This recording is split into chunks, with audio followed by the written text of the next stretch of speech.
last week, the government announced they'll be rolling out cameras on 300 commercial fishing vessels in New Zealand. This is a great win in our campaign to get cameras across the full commercial fishing fleet, which we've been pushing for several years now. Cameras are an essential part of making sure we can protect the ocean for the future. We need cameras on boats to ensure transparency and accountability around an industry that so far has been allowed to operate out of sight, out of mind. We don't know the true cost commercial fishing is having on the ocean. We have to rely on self-reporting data from fishers as to when they interact with an endangered species, pull up coral, or catch too many fish. Greenpeace is going to keep pushing to get cameras across the full commercial fishing fleet, some 1,000 on boats, but 300 is a great start. The rollout will start in August, with some cameras starting to transmit in November. With cameras on boats, we can get better ocean protection measures in place for the future.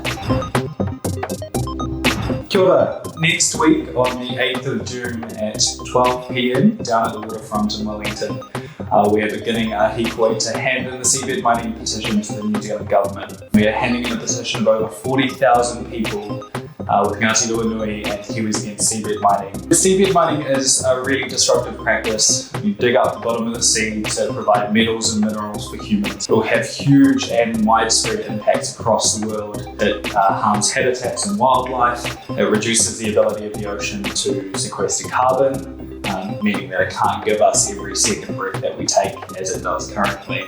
We are calling on the government to ban deep sea mining in the waters of Aotearoa. Industrial agriculture is 50% of this country's greenhouse gas emissions. The Agri-Industry Partnership, He Waka Eke Noa, will be reporting back to the government in the next couple of days about their plans to reduce emissions, but the plan doesn't cut it. The evidence is that He Waka Eke Noa will reduce emissions by less than 1%. To make matters worse, the Industry Partnership is recommending claiming credit for freshwater reforms that they're fighting in the court. So it doesn't stack up. That loads the burden of climate change on the rest of society while our worst polluter gets off scot-free. It's not fair for New Zealanders, and it's an injustice to future generations.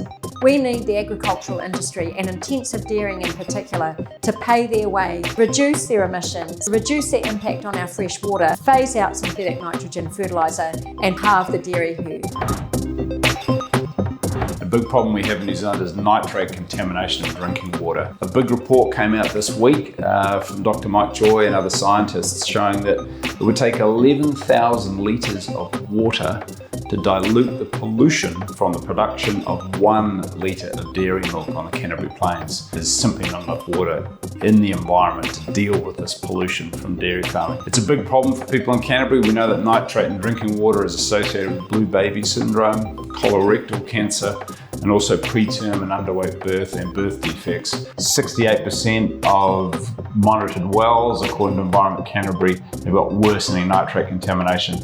So this report shows just how important it is for the government to cut synthetic nitrogen fertiliser, lower dairy cow stocking rates, so that we can have safe drinking water for everybody, not have contaminated rivers, and also there will be benefits to our climate of lower emissions.